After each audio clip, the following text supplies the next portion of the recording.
आप सभी को मेरा नमस्कार। आज मैं आप लोगों को जीवों के विकास के बारे में आए हुए विभिन्न प्रकार के वाद के बारे में बताने जा रहा हूँ, अर्थात सिद्धांत के बारे में बताने जा रहा हूँ। अर्थात सरल जीवों से जटिल जीवों का निर्माण के लिए कौन कौन से वैज्ञानिकों ने कौन कौन सा मत दिया। जिन्होंने हमारे चैनल को सब्सक्राइब नहीं किया वो ये सब्सक्राइब बटन को अवश्य दबा देंगे और चैनल को हमारे सब्सक्राइब कर देंगे। तो चलते हैं जैव विकास के बारे में। सरल एवं सूक्ष्म जीवों से जटिल जीवों की रचना ही जैव विकास कहलाता है। अर्थात छोटे छोटे सूक्ष्म जीव कैसे एक वृहद और विशाल जटिल जीव का निर्माण करते हैं, यह एक लंबी प्रक्रिया ही जैव विकास कहलाता है। अर्थात एक कोशिकीय जीवों से बहुकोशिकीय जीवों की रचना विकास कहलाता है। यह एक धीमी प्रक्रिया है जिसमें नए नए जीवों की उत्पत्ति क्रमिक परिवर्तन के फलस्वरूप होता है। इसमें दो वैज्ञानिक का नाम महत्वपूर्ण है, एक लैमार्क और दूसरा डार्विन। तो जो लैमार्क के द्वारा दिया गया वो लैमार्कवाद कहलाता है। तो पहले देखते हैं लैमार्कवाद का सिद्धांत। फ्रांसिस दार्शनिक लैमार्क के द्वारा प्रतिपादित किया गया था। उनका पूरा नाम था जीन बैप्टिस्ट डी लैमार्क।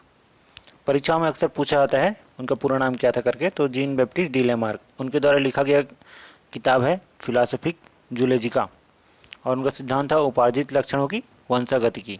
उनके सिद्धांत के प्रमुख तथ्य रहे हैं वातावरणीय प्रभाव, आवश्यकता का प्रभाव, उपयोग एवं अनुपयोग, उपार्जित लक्षणों की वंशानुगति की।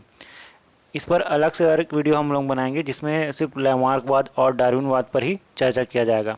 अभी अब आपको सिर्फ ये बता रहे हैं कि कौन कौन सा वाद है और किसने किसने दिया था। उसके बाद निष्कर्ष निकला कि इन चारों तथ्यों के आधार पर लैमार्क ने सिद्ध किया कि जीवों के अंगों का उपयोग घटता बढ़ता रहता है। अर्थात जिस अंग का उपयोग ज़्यादा होगा वो आकार में बढ़ जाएगा तथा वो उसकी वंशानुगति होगी, तथा जिन अंगों का उपयोग कम होगा वो आकार में घटता जाएगा तथा वो एक अवशेषीय अंग का रूप ले लेते हैं। अधिक उपयोग आने वाले अंगों का विकास अधिक होता है तथा कम उपयोग आने वाले अंगों का विकास कम होता है, जिसके फलस्वरूप नई जाति का विकास होता है, जैसे जिराफ की गर्दन का लंबा होना। तो लैमार्क ये कहते हैं कि जिराफ का जो गर्दन है और उसके अगले पैर हैं वो पहले छोटा हुआ करता था, लेकिन उसकी आवश्यकता के अनुसार जिराफ का जो गर्दन है वो धीरे धीरे बढ़ता चला गया और उसके पैरों की लंबाई भी बढ़ता चला गया ताकि वो ऊंचाई पर उपस्थित पौधों तथा पत्तियों को आसानी से खा सकता है। और उसी लक्षणों की वंशानुगति हुई जिससे जिराफ का गर्दन लंबा हो गया और उसके पैर अधिक लंबे हो गए। उसके बाद है नौ लैमार्कवाद। अर्थात लैमार्क के जो अनुयायी थे उन्होंने ये मत दिया, विजमैन जिसका नाम है और एक यूनानी थे, सिद्धांत था जनन द्रव्य के निरंतरता का सिद्धांत। उन्होंने प्रयोग किया चूहों के पूंछ पर। निष्कर्ष निकला गुणसूत्र में उपस्थित जीन्स को परिवर्तन करने वाले परिवर्तन ही पीढ़ी दर पीढ़ी स्थानांतरित होते। अर्थात गुणसूत्र में जो कारक परिवर्तन करेगा वही कारक आगे पीढ़ी दर पीढ़ी स्थानांतरित होता है, जिससे नई जीवों की उत्पत्ति होती है और विकास होता है। उसके बाद डार्विनवाद आया।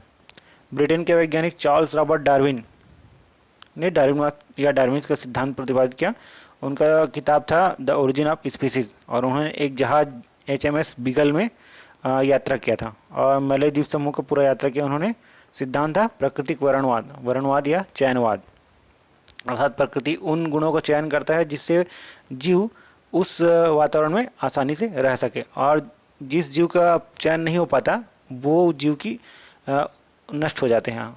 तो प्राकृतिक वर्ण में जीवों की उपस्थिति विविधता पर क्रिया करता है, इस कारण इसके सबसे अधिक उपयुक्त जीव ही जीवित रह पाते हैं और शेष मर जाते हैं। अर्थात ऐसे जीव ही जीवित रहेंगे जिनके गुण प्रकृति में रहने के लिए उपयुक्त हो, और जो प्रकृति में रहने के लिए जिनके गुण उपयुक्त नहीं रहते वो धीरे धीरे समाप्त हो जाते हैं। नए जीवों में परिवर्तन होते रहते हैं और कालांतर में नए प्रजातियों की उत्पत्ति होती है। तो देखते हैं नव डार्विनवाद। डार्विनवाद के बाद उनके अनुयायियों ने नव डार्विनवाद प्रतिपादित किया। तो इसके प्रमुख कारक थे पहला उत्परिवर्तन, दूसरा विविधता, तीसरा आनुवंशिकी, चौथा पृथक्करण, पांचवा प्राकृतिक वर्णवाद, छठवां अनुकूलन, सातवां वातावरणीय प्रभाव। तो ये 7 प्रमुख तथ्य रहे। इन तथ्यों के आधार पर वैज्ञानिक ने निष्कर्ष निकाला कि नई जातियों की उत्पत्ति के लिए कोई एक कारक जिम्मेदार नहीं होता, बल्कि सामूहिक रूप से नई प्रजाति का उद्गम होता है और बहुत सारे कारक मिलकर ही किसी जीव की उत्पत्ति का कारक बनते हैं। इस सिद्धांत को आधुनिक संश्लेषणात्मक सिद्धांत भी कहा जाता है। अगला है उत्परिवर्तनवाद। जीन्स में होने वाले परिवर्तन को ही उत्परिवर्तन कहा जाता है, जिसको अंग्रेजी म्यूटेशन कहा जाता है। इसको प्रस्तुत करता है हुगो डुवरीज और प्रयोग किया था उन्होंने इवनिंग प्राइमरोज पर। तो नई जाति की उत्पत्ति के लिए केवल उत्परिवर्तन ही संभव हो सकता है, अर्थात नई जातियों की उत्पत्ति के लिए उत्परिवर्तन संभव होता है, वो कारक होता है जो नई जाति की उत्पत्ति के लिए जिम्मेदार बनता है। यदि हमारा वीडियो पसंद आया तो प्लीज़ लाइक कीजिए, शेयर कीजिए तथा जिन्होंने हमारे चैनल को सब्सक्राइब नहीं किया वो चैनल को सब्सक्राइब करेंगे। धन्यवाद।